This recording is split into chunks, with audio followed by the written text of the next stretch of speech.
Hi friends, എല്ലാവർക്കും എൻ്റെ Ami's life എന്ന ചാനലിലേക്ക് ഒരുപാട് സ്വാഗതം. അപ്പോൾ കുറേ കാലമായി ഞാൻ ഇങ്ങനെ വീഡിയോ ഒക്കെ ഇട്ടിട്ട് ഇന്ന് ഞാൻ ഒരു പച്ചക്കറി ആയിട്ടാണ് വന്നിരിക്കുന്നത്. കൂർക്ക അഥവാ ചൈനീസ് പൊട്ടാറ്റോയാണ്.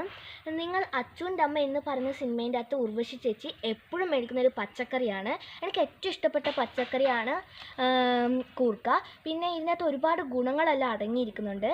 നിങ്ങളും ഇതെന്തായാലും ചെയ്തു. ഹായ് കൂട്ടുകാരെ, എങ്ങനെയാണ് കൂർക്ക നടുന്നതെന്ന് നോക്കാം. ആദ്യം നമ്മൾ ഇതേപോലെ ഒരു തൂമ്പ എടുത്ത് മണ്ണെല്ലാം നല്ലോണം കിളയ്ക്കണം. ഇതേപോലെ നല്ല ഇളക്കിയതിന് ശേഷം ഇങ്ങനെ മണ്ണെല്ലാം ഇളക്കിയതിന് ശേഷം നമുക്ക് 4 സൈഡിൽ നിന്നും ഇതേപോലെ കണ്ടം പോലെ കൂട്ടി വെക്കാം മണ്ണ്.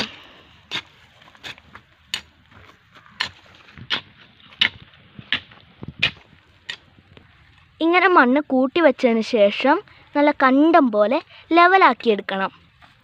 ഇത് നിങ്ങൾക്ക് ഇഷ്ടമുള്ള നീളത്തിലും വീതിയിലും എടുക്കാം.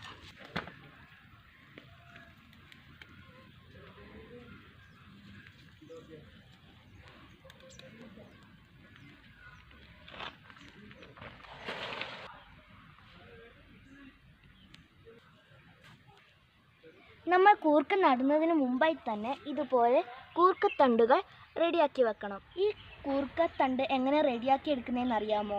ആദ്യം തന്നെ നമ്മൾ കൂർക്കക്കിഴങ്ങോ അതോ കൂർക്കത്തണ്ടോ 1 മാസം മുമ്പേ നട്ടുവെക്കണം. ആവശ്യത്തിന് കൂർക്കത്തണ്ടുകൾ ആയി കഴിയുമ്പോൾ കൈവച്ചോ കത്തി വെച്ചോ ഇതുപോലെ കൂർക്കത്തണ്ടുകൾ എടുക്കണം.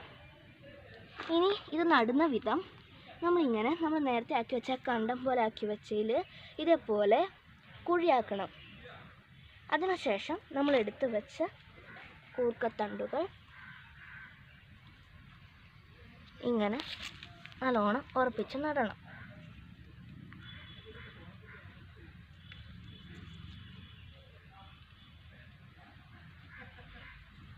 നമ്മൾ ജൂലൈ മാസം അവസാനമാണ് കൂർക്ക നടാറുള്ളത്.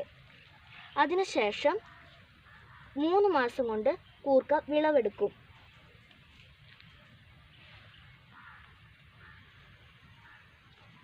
കൂർക്ക നട്ട് കഴിഞ്ഞ് വിളവെടുക്കാനാവുമ്പോൾ ഇതുപോലെ തണ്ടെല്ലാം കരിഞ്ഞു തുടങ്ങും. കൂർക്കയുടെ വിളവെടുത്ത് നോക്കാം.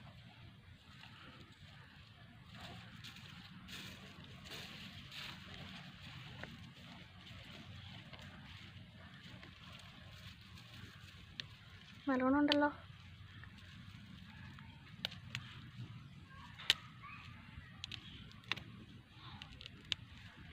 വാവ്, ഇത് നോക്കിക്കേ, 2 തണ്ട് പറിച്ചു കഴിഞ്ഞപ്പോൾ എനിക്ക് കിട്ടിയ കിഴങ്ങുകളാണ്.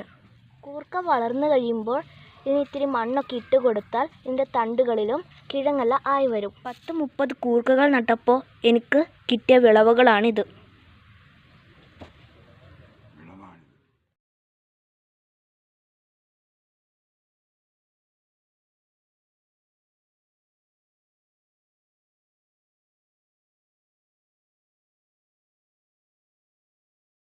കൂർക്ക പറിക്കാൻ സഹായിക്കാൻ എൻ്റെ കൂട്ടുകാരൻ എത്തിയിട്ടുണ്ട്.